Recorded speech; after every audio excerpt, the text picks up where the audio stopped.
దేవుని పరిశుద్ధ నామమునకు మహిమ కలుగునుగాక. ప్రియులారా, ప్రభునామన మీ అందరికీ వందనములు. దేవుని వాక్యం ధ్యానందాము. కీర్తనల గ్రంథం 102వ అధ్యాయము 17వ వచనం.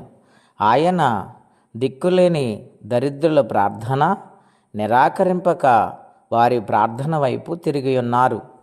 ప్రియమైన దేవుని బిడ్డలారా, పరిశుద్ధాత్మదేవుడి ఉదయకాల సమయంలో మనందరితో మాట్లాడుచున్నారు.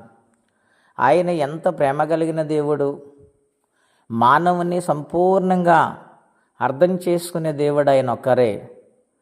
తల్లైనా ఆయా సమయాలలో మర్చిపోద్దేమో కానీ ఆయన మరువని దేవుడు, విడివని దేవుడు, దిక్కులేని వారి పక్షాన ఉన్న దేవుడు.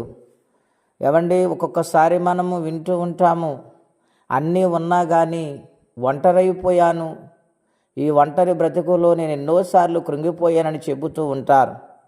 ప్రియా స్నేహితులారా, ఆలోచన చేయండి.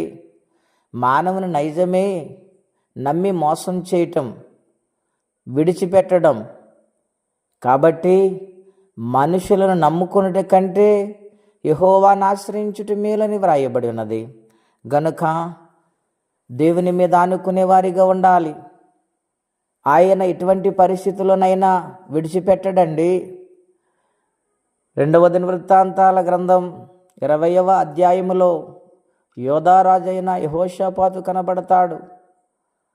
ఆయన ఎంతో క్షేమకరమైన పరిపాలన, దేవుని సన్నిధానము నుండి రాజ్యాన్ని పరిపాలిస్తూ ఉండగా శత్రువులు రాజ్యమును చుట్టుముట్టారు. ఆ సమయాలలో మనుష్యుల మీద ఆయన ఆధారపడలేదు కానీ దేవుని సమక్షంలో ప్రార్థించాడు, కన్నీరు కార్చాడు. నీవే మాకు దిక్కు నాయనా, ఈ శత్రులను జయించుట మా వల్ల ఏమాత్రము కాదు, నీవే మాకు దిక్కని ప్రార్థించినప్పుడు దేవుడా ప్రార్థన ఆలకించారు.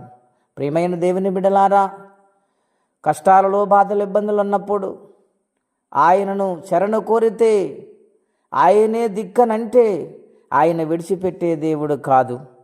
ఎటువంటి ఘోర పాపినైనా క్షమించి ఆయన చెంతకు చేర్చుకునే మహాదేవుడు ఆయన. గనుక ప్రార్థన ఆలకించేవాడు ఆయన, పరిస్థితిని మార్చేవాడు ఆయన, స్వస్థతనిచ్చేవాడు ఆయన, కాపాడే దేవుడు ఆయన. అటువంటి దేవుని ఆరాధించండి, ప్రార్థించండి. ఆయన ప్రేమను పొందుకొని ఆయన రాజ్యానికి వారసులుగా మారాలని ప్రభు పేట మనవి చేస్తే మాటలు ముగిస్తున్నాను. ప్రార్థనండి. అత్యంత కృప కలిగిన దేవా, మహోన్నతమైన మీ నామం కొరకే వందనాలు. ఉదయకాలం మాతో ప్రత్యేకంగా మాట్లాడుతూ వచ్చి ఉన్నారు. దిక్కులేని వారి పక్షాన నేనున్నానని నాయనని వాగ్దానము చేశావు ప్రభు. ఎవరి కష్టముల బాధలు ఇబ్బందులు ఉన్నారో వారికి నీ సహాయము పంపించమని, ఈ దినము దీవెనకరంగా మార్చమని యేసుక్రీస్తు వారి పుణ్యనామలో ప్రార్థించి వేడుచున్నాము తండ్రి. ఆమెన్. దేవుడు దీవించును గాక. ఆమెన్.